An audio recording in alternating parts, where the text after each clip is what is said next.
Hello guys, welcome to our channel. నేను మీ anchor Teja. ప్రస్తుతం మనతో పాటు సీనియర్ జర్నలిస్ట్ దుర్గా గారు ఉన్నారు. నమస్తే మేడం. నమస్తే అండి. సో అంటే ఆంధ్రప్రదేశ్లో ఈ కూటమి గవర్నమెంట్ వచ్చిన తర్వాత శాంతి భద్రతలకు అక్కడ లోటు వచ్చింది, సరిగ్గా లేవు, లా అండ్ ఆర్డర్ ఇష్యూస్ చాలా వస్తున్నాయని చెప్పేసి మాజీ ముఖ్యమంత్రి జగన్మోహన్ రెడ్డి గారు రీసెంట్గా మాట్లాడడం జరిగింది. అండ్ దీనికి సంబంధించి ఢిల్లీ వరకు కూడా వెళ్తున్నారు, ఢిల్లీలో కూడా ఆయన ధర్నా చేపడుతున్నారు అని చెప్పేసి అంటున్నారు.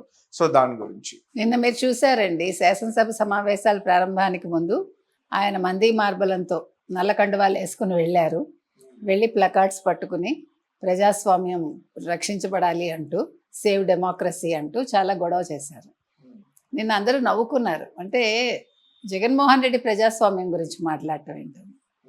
5 ఏళ్ళు అసలు రాష్ట్రం అంటేనే అశాంతి, అల్లకల్లోలం, అవినీతి, దౌర్జన్యాలు, అరెస్ట్లు, అర్ధరాత్రి ఇళ్లలో దూరి ఎవరిని ఎప్పుడు అరెస్ట్ చేస్తారో తెలియపడలేతే తెల్లారకట్ట గోడలు దూకొచ్చేసి అరెస్ట్ చేయడం, ఇవన్నీ ప్రజలు చూశారు. భయభ్రాంతులకి లోనయ్యే కదా. అదొకటి, ల్యాండ్ టైటిలింగ్ యాక్ట్, ఇట్లా కొన్ని ఇష్యూస్ మీద జగన్మోహన్ రెడ్డి వద్దు అనుకున్నారు. ఇప్పుడు జగన్మోహన్ రెడ్డి నిజంగా ప్రజా తీర్పుకి గౌరవం ఇస్తే నిన్న ఆ రకంగా శాసనసభకు వచ్చి ఉండేవాళ్ళు కాదు. ఆయన చక్కగా అంటే ఒక ఎమ్మెల్యేగా వచ్చి శాసనసభ సమావేశాల్లో పాల్గొని గవర్నర్ ప్రసంగాన్ని అడ్డుకోకుండా, లోపల చూశారు కదా వాళ్ళు గొడవ చేస్తూనే ఉన్నారు. ప్రసంగం సాగుతోంది గవర్నర్ది, వాళ్ళు గొడవ చేస్తూనే ఉన్నారు. అది పద్ధతి కాదు. వాళ్ళు ఏం చేయాలంటే చక్కగా వాళ్ళు వచ్చి కూర్చుని గవర్నర్ ప్రసంగం అయ్యాక ఇవాళ ధన్యవాద తీర్మానానికి కూడా ఆయన ఉంటే బాగుండేది.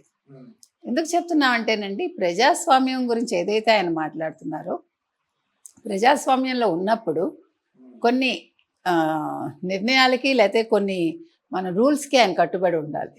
ప్రజలు ఆయన నమ్మి ఒక ఎమ్మెల్యేగా ఆయనకి ఇచ్చారు.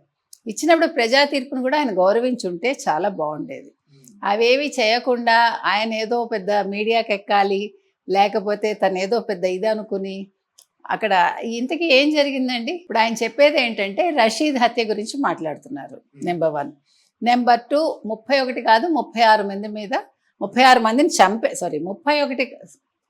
31 కాదు 36 మందిని చంపేశారు అన్నారు. 600 మంది మీద దౌర్జన్యం జరిగిందంటారు.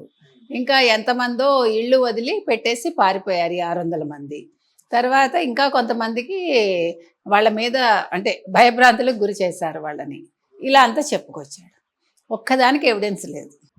ఇప్పుడు మీరు ఒక ప్రెస్ మీట్ పెడతారండి. ప్రెస్ మీట్లో మీరు ఎలిగేషన్ ఇచ్చినప్పుడు ఇలా జరిగింది, ఇగో ఈ రకంగా అన్నప్పుడు మీరేం చేస్తారు? వివరాలన్నీ చూపించాలి కదా, మీ దగ్గర ఎవిడెన్స్లు ఉండాలి కదా. అవేవీ లేవు. నోటి మాటగా చెప్పేస్తే ప్రజలు నమ్మేస్తారా? ఇంకా 45 రోజులు అయింది ఈ ప్రభుత్వం వచ్చి. 45 రోజులంటే మీరు కనీసం 100 రోజులు ఒక ప్రభుత్వానికి మీరు అవకాశం ఇవ్వాలి. నెంబర్ 1. నెంబర్ 2, ఇప్పుడు వాళ్ళు చేసుకుంటూ వస్తున్నారు. శ్వేతపత్రాలు ఆల్రెడీ 3 విడుదల చేశారు, 4వది విడుదల చేశారు, ఇంకా 3 విడుదల చేస్తారు. ఇప్పుడు ఆయన భయం ఏంటంటే శాసనసభకు వస్తే ఈ శ్వేతపత్రాల మీద చర్చ జరిగితే జగన్మోహన్ రెడ్డి గారు ఆన్సర్ ఇచ్చుకోవాలి. జగన్మోహన్ రెడ్డి హయాంలో జరిగినవే కదా ఇవన్నీ, ఈ అవకతవకలు కావచ్చు, అవినీతి కావచ్చు, అవంతా. సో అది ఎదుర్కొనే దమ్ము ధైర్యం జగన్మోహన్ రెడ్డికి లేదు. అందుకని ముందే గొడవ చేసిస్తే దృష్టి మరల్చచ్చు అనుకున్నాడు ఆయన, ప్రజలు కూడా నమ్ముతారని. కానీ ప్రజలు నమ్మే స్థితిలో లేరండి. వాళ్ళు నమ్మకపోవడం వల్లే జగన్మోహన్ రెడ్డి ఓడిపోయారు. అది ఆయన గుర్తించట్లా. అసలు నిజంగా తెలివైన వాడైతే నిన్న ఆయన చక్కగా శాసనసభకు వచ్చి శాసనసభ సమావేశాల్లో పాల్గొని గవర్నర్ ప్రసంగానికి ఆయన అంటే కూర్చుని చక్కగా ఆయన పార్టీకి ఆయన ఒక ఎమ్మెల్యేగా ఉండి, మాజీ ముఖ్యమంత్రిగా ఒక మర్యాదగా ఉండి, తన 11 మంది ఎమ్మెల్యేలతో తను వచ్చేసి వెళ్ళిపోయి ఉంటే ఒక గౌరవం ఉండేది ఆయనకి. ఓకే, జగన్మోహన్ రెడ్డి మారారు, జగన్మోహన్ రెడ్డి ఇప్పుడు తెలివైన వాడిగా మారారు, అతనికి ఈ విషయాలు అవగాహన అవుతున్నాయి, రాజకీయాలు వంటబట్టాయి అని ప్రజలు అనుకునేవాళ్ళు. అంతే కదా. ఓకే, మనం తీర్పు ఇచ్చాం, పర్వాలేదు, ఇతను ఎమ్మెల్యేగా ఎన్నుకుని మనం మంచి పని చేస్తామని పులివెందుల ప్రజలు అనుకునేవాళ్ళు. అవేమి చేయకుండా నిన్న ఆ రకంగా చేయటం అనేది ఎవరికీ నచ్చలేదు. సరే, అధికార పక్షం పక్కకు పెట్టండి, ప్రతిపక్షంలో ఉన్న వాళ్ళకి నచ్చలేదు, ప్రజలకి నచ్చలేదు. ఇక మీరు అన్నారు ఢిల్లీ వెళ్ళి ధర్నా చేస్తారని. ఢిల్లీ దేనికి వెళ్ళి ధర్నా చేస్తారండి? దేనికి వెళ్తున్నాడు ఆయన? ఇప్పుడు రషీద్ అన్న అతని గురించి మాట్లాడుతున్నారు. అంతకుముందు పిన్నెల్లిని పరామర్శించి వచ్చాడు 25 లక్షలు ఖర్చు పెట్టి. అది ఎవడైనా నవ్వడా అండి? సరే, నీ పార్టీ సంబంధించిన ఎమ్మెల్యే, నేను వెళ్ళి అతనికి ధైర్యం చెప్పాను అని అనొచ్చు అతను. నువ్వు ఎప్పుడు ధైర్యం చెప్పాలి? ఫస్ట్ నువ్వు నీ కార్యకర్తల్ని పరామర్శించి, ఓకే, ఓటమి గురించి వరీ అవ్వకండి, మనం కలిసికట్టుగా పనిచేద్దాం, మీరు రూట్ లెవెల్ నుంచి, గ్రాస్ రూట్ లెవెల్ నుంచి పని చేయండి, మీరు జరిగిన వాటి గురించి వరీ అవ్వకండి, నేనున్నానని భరోసా ఇవ్వాలి కదా. అలాగే ఓడిపోయిన ఎమ్మెల్యేలకు ఇవ్వాలి కదా, గెలిచిన ఎమ్మెల్యేలకు కూడా ఇవ్వాలి కదా. అతను ఎవరితో మాట్లాడాడు? ఓన్లీ రాజ్యసభ సభ్యులతోటి మాట్లాడాడు. ఎందుకని? అక్కడ కేంద్రాన్ని భయపెట్టడానికి. ఓకే, నా చేతిలో 11 మంది ఉన్నారు, మీకు మీరు ఏదైనా బిల్లులు పాస్ చేయాలంటే మా సపోర్ట్ కావాలి అని డిమాండ్ చేయటానికి. ఇప్పుడు వాళ్ళు కూడా కోపంగా ఉన్నారుగా, శాసనసభ సభ్యులు కూడా. They are also not happy with Jagan. ఇంతకాలం మమ్మల్ని పట్టించుకోలేదు మీరు, ఇప్పుడు మేము గుర్తుకొచ్చామని వాళ్ళు అంటున్నారు. 5 ఏళ్ళు మమ్మల్ని పక్కకు పెట్టారు, మాకు ఏ రోజు అపాయింట్మెంట్ లేదు, మేము ధనంజయ రెడ్డి మొహం చూడాలో లేకపోతే సజ్జల మొహం చూడాలో అంతే, మీ మొహం చూసే భాగ్యం మాకు కలగలేదు, అంతే కదా. ఇప్పుడు అందులో కనీసం ఒక 5-6 జంప్ అయిపోతారండి ఇమీడియట్గా. ఆల్రెడీ గుంటూరుకు సంబంధించిన గిరి అనే వ్యక్తి జంప్ అయిందని వార్త వచ్చింది. ఉండొచ్చు, మాజీ ఎమ్మెల్యే. మాజీ అమ్మాయి. కానీ వీళ్ళు కూడా జంప్ అవుతారు. అయినప్పుడు నీ పరిస్థితి ఏంటి? ఇప్పుడు ఎమ్మెల్యేలు కూడా సగం మంది వెళ్ళిపోతారండి. సరే, ఇక వెళ్ళని వాళ్ళు 4-5 ఎప్పుడూ ఉంటారు. అలాగే ఎంపీలు వెళ్ళటానికి అవకాశం లేదు. విజయసాయిరెడ్డి వెళ్తే బీజేపీకి వెళ్ళాలి. ఈలోగా అసలు ఆయన ఎంపీగా ఆయన ఉంటారా, ఆయన ఎంపీగా తీసేస్తారా తెలియదు మనకి.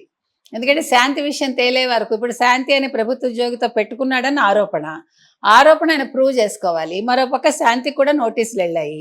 మీ భర్త ఎవరు అనేది మీరు క్లారిఫై చేయండి, ఎందుకంటే మీరు రికార్డ్స్లో మీ భర్త మదన్ మోహన్ రాశారని అక్కడ చెప్తున్నారు. మదన్ మోహన్ అని రాశారు. మదన్ మోహన్ ఏమో నేను కాదంటున్నాడు, ఇప్పుడు నేను కాదంటున్నాడు. 24 వరకు మేము కలిసి ఉన్నాం, కరెక్టే. 23 తర్వాత మాకు సంబంధం లేదు, 23 ముందో తర్వాత ఎప్పుడో, సరే అది పర్సనల్ అనుకోండి.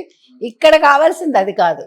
విజయసాయిరెడ్డి శాంతి మధ్య ఉండే రిలేషన్ గురించి, ఎందుకంటే ఇది అఫీషియల్ కాబట్టి అడుగుతున్నారు. ఇప్పుడు అతను ఎంపీ కాకుండా ఈవిడ ప్రభుత్వ ఉద్యోగం కాకపోతే ఎవరి పర్సనల్ విషయాలు ఎవరికి అవసరంలా. అది ఇక్కడ ప్రభుత్వం ఒక దేవాదాయ శాఖ నుంచి ఆవిడకి నిన్న ఒక క్లారిఫికేషన్ కావాలని నోటీస్ వచ్చింది. ఇకపోతే ఇప్పుడు ధర్నా విషయానికి వస్తే, ఇప్పుడు ధర్నా ఈయన చెప్పినట్టుగా రషీద్ అన్నవాడి కోసం ఒకటి, శాంతి భద్రతలు ఒకటి అంటున్నాడు ఆయన.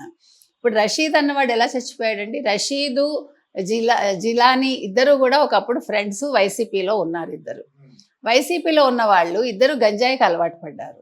ఇతను ఒక మద్యం దుకాణంలో పనిచేస్తున్నాడు. గత ఏడాది తొలాకాస్కి ఇద్దరి మధ్య గొడవ అయింది. జిలానీ ఫ్రెండ్ని ఈయన బీర్ బాటిల్ పెట్టి కొట్టాడని అన్నారు. సరే, అప్పటి నుంచి స్టార్ట్ అయింది. ఆ స్టార్ట్ అయిన దాన్ని అక్కడ లోకల్ అతను ఎమ్మెల్యేగా ఎవడైతే ఉన్నాడో, బ్రహ్మనాయుడు ఎవరో, అతను పెంచి పోషించాడు. మధ్యలో ఈ జిలానీ వాళ్ళ ఇంటికి వెళ్ళి, జిలానీ లేనప్పుడు ఈ రషీద్ అన్నవాడు వాళ్ళ అమ్మగారిని, అక్కగారినో, చెల్లెలనో ఎవరినో, ఇంట్లో ఉండే ఆడవాళ్ళని ఇబ్బంది పెట్టాడు. అది జరిగింది కాబట్టి జిలానీ కోపం పెట్టుకున్నాడు. సో లాస్ట్ ఏకాదశికి జరిగిన గొడవను గుర్తుపెట్టుకుని ఈ తొలాకాస్కి అతని మీద రివెంజ్ తీసుకున్నాడు. This is what happened. దీనికి ఏ రకంగా జగన్మోహన్ రెడ్డికి సంబంధం? ఇప్పుడు అతను ఏదైనా స్వతంత్ర సమరయోధుడా, లేకపోతే ఏదైనా తెలియకుండా చచ్చిపోయాడా, లేకపోతే ఏదైనా పాపం అంటే తప్పు చేయకుండా చచ్చిపోయాడా? తప్పు చేయకుండా జిలానీ చంపేశాడా? ఈరోజు జిలానీ తెలుగుదేశంలో ఉన్నా కూడా తెలుగుదేశానికి ఏ రకంగా సంబంధం? అది ఇది వ్యక్తిగత కారణాలు అంతవరకే. సో అసలు ఈయన వెళ్ళటం తప్పు. దాన్ని ఒక పెద్ద జాతరలాగా చేసుకుని ప్రజలకు అభివాదం చేసుకుంటూ, నువ్వు చావు చూడడానికి వెళ్తున్నావా లేకపోతే ఏదైనా పెళ్ళికి వెళ్తున్నావా? ఎన్ని గంటలు వెళ్ళాడండి రోడ్ షో చేసుకుంటూ? అంతకుముందు ఎప్పుడు కూడా ఫ్లైట్స్, స్పెషల్ ఫ్లైట్స్, లేకపోతే హెలికాప్టర్స్, గంటకి ఎన్ని లక్షలో ఖర్చు పెట్టుకుని. సో రాజకీయంగా చేయాలి. రాజకీయం చేసుకుంటూ, అంటే చావుని, శవ రాజకీయాన్ని నీ వ్యక్తిగత దీనికి ఉపయోగించుకున్నావు అనుకో, నువ్వు ఇంకా మళ్ళీ రాజకీయాల్లో ఉండవు. ఇంకా నువ్వుగా ఉండాలి ఎప్పుడు. నీ రాజకీయం అనేది నువ్వు మామూలుగా చేసుకో, నీ మంచి పనులతో చేసుకో. ఇక్కడ జరుగుతున్నది అది. ఇప్పుడు జగన్మోహన్ రెడ్డి చేసే తప్పిదాలు ఇవన్నీ. సలహాదారులు ఉన్నారో లేదో మనకు తెలియదు. మన సజ్జలు కనిపించాడు, కాకపోతే తెర వెనకుంటున్నాడా? ఇప్పుడు తెర ముందుకు రాకుండా, ఇప్పుడు తెర ముందుకు పేర్ని నాని ఒక్కడే వస్తున్నాడా, అంబటి రాంబాబు ఒక్కడే వస్తున్నాడా? ప్రజలు ఇవన్నీ కూడా గమనిస్తారండి. సో ఇవాళ నువ్వు వెళ్ళి ధర్నా ఏమని చేస్తావు? నువ్వు దేనికి చేస్తావు? నా దగ్గర 11 మంది ఉన్నారు కాబట్టి మీరు దిగిరండి, శాంతి భద్రతలు లేవు, మీరు అక్కడ రాష్ట్రపతి పాలన పెట్టండి అని అడుగుతాడా? 164 మంది ఉన్నప్పుడు నువ్వు రాష్ట్రపతి పాలనను ఎలా అడుగుతావు? అసలు ముందు నువ్వు అసలు రాజ్యాంగం గురించి తెలుసుకో. ఒక పని చేస్తున్నామంటే దాని గురించి కూలంకషంగా మనం తెలుసుకుని మనం అడుగు వెయ్యాలి. అప్పుడు మనకి గౌరవం, మన పార్టీకి గౌరవం, మనతో పాటు ఉండే వ్యక్తులకి గౌరవం వస్తుంది. అవేవీ లేకుండా ఏదో నేను చేసేస్తాను హడావిడిగా, అది తొందరపాటు చర్య. నాకు ఒక గుర్తింపు కావాలి,